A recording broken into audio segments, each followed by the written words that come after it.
Proper hand washing, remove all jewelries, prepare all the materials needed, rubber mat, kidney basin, thermometer, cotton buds, alcohol, and sanitize the area.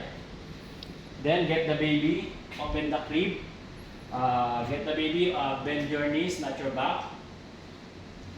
Cradle the baby, put the baby on the rubber mat. Then clean the thermometer, get some cotton, alcohol.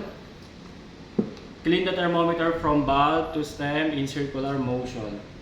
Discard. Get the baby's temperature. The normal temperature is 36.5 to 37.5, and then if the baby is 38.5, we'll do the sponge bath.